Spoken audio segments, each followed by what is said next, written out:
नमस्कार दोस्तों, आज की न्यूज में आपका स्वागत है। दोस्तों, रूस यूक्रेन युद्ध के बाद वैसे तो यूरोप के बुरे दिन शुरू हो गए हैं और सामान्य जीवन की ऐसी कोई चीज नहीं है जिसके दाम आसमान पर ना पहुंचे हों, और यही कारण है कि पूरे यूरोप की अर्थव्यवस्था के हालात लगातार बद से बदतर होते जा रहे हैं। यहां तक कि कई यूरोपीय देश घोषित रूप से मंदी में चले गए हैं, लेकिन एक ऐसा क्षेत्र है जिसके कारण इन पश्चिमी देशों ने आर्थिक नुकसान तो उठाया ही, साथ ही इनकी रेपुटेशन भी पाताल में चली गई है। मैं बात कर रहा हूं ऊर्जा की, मतलब तेल और गैस जैसी बेसिक जरूरत की, जो यूरोप के लिए कम से कम जीवनदायिनी है। लेकिन अब 2 साल बाद सारे नुकसान उठाकर अमेरिका और यूरोप को यह समझ आ गया है कि भले ही वो हथियारों के दम पर रूस को और लंबे समय तक परेशान करते रहें, लेकिन तेल और गैस के केंद्रों पर अगर यूक्रेन ने अटैक जारी रखा तो आने वाले समय में यूरोप और अमेरिका के लिए हद से ज्यादा खराब स्थिति होने वाली है। और इसीलिए अब खबर आ रही है कि अमेरिका ने यूक्रेन से रूस के ऊर्जा केंद्रों पर हमला करने के लिए मना कर दिया है। तो चलिए जानते हैं कि आखिर ऐसा क्या हुआ कि जो अमेरिका हर गैस की पाइपलाइन को अटैक करने की बात करता था और जिसने यूरोप पर दबाव डालकर रूसी तेल खरीद पर रोक लगवा दी, भला वो क्यों अब यूक्रेन से हाथ जोड़कर कह रहा है कि रूसी ऊर्जा स्ट्रक्चर को अटैक मत करो। लेकिन आपसे रिक्वेस्ट है कि चैनल को सब्सक्राइब कर लीजिए, क्योंकि यहाँ आपको डिफेंस, फाइनेंस और फॉरेन पॉलिसी पर वीडियोस रोज मिलते हैं।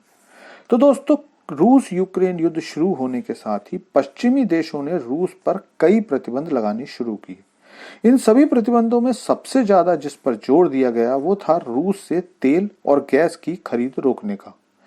और ये इसलिए किया गया कि रूस की अर्थव्यवस्था खास तौर पर तेल और गैस पर निर्भर रहती है। अगर तेल और गैस नहीं खरीदेंगे तो रूसी अर्थव्यवस्था बर्बाद हो जाएगी। लेकिन यह फैसला खुद यूरोप के लिए आत्मघाती सिद्ध हुआ। उसके बाद अपने प्लानिंग में फेल होते हुए देखकर यूरोप ने यूक्रेन से रूस के तेल कुओं और तेल डिपो पर ड्रोन अटैक शुरू करा दिए। लेकिन 2 साल बाद अमेरिका को समझ आ गया कि ये सब करने के बाद वो अपने पैरों पर ही कुल्हाड़ी मार रहा है, क्योंकि रूस की अर्थव्यवस्था पर इसका कोई बहुत ज्यादा बुरा असर नहीं पड़ रहा है, बल्कि इसके विपरीत पहले से ही मंदी में जाती पश्चिमी अर्थव्यवस्थाएं महंगी कीमतों पर ऊर्जा की खरीद के कारण और भी ज्यादा बदहाल होती जा रही हैं। और इसी वजह से अब अमेरिका ने यूक्रेन से कहा है कि वो रूस के ऑयल गैस डिपो पर हमले करना बंद कर दे।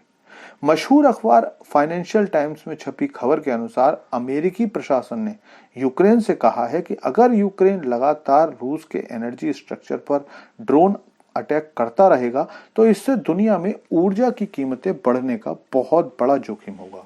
इन हमलों के कारण ही 12 मार्च के बाद अब तक तेल की कीमतें 4% तक बढ़ चुकी हैं, जिसके कारण अमेरिका में गैसोलीन की कीमत बढ़ जाएंगी, जिसका सीधा असर बाइडेन के चुनावों पर पड़ेगा। और पहले से ही कमजोर राष्ट्रपति बाइडेन की स्थिति और भी ज्यादा कमजोर हो जाएगी। और इसी बात को देखते हुए खास तौर पर अमेरिकी प्रशासन यूक्रेन से कह रहा है। लेकिन इस मुद्दे पर आपकी क्या राय है, कमेंट करके बताइए। Thanks for watching video.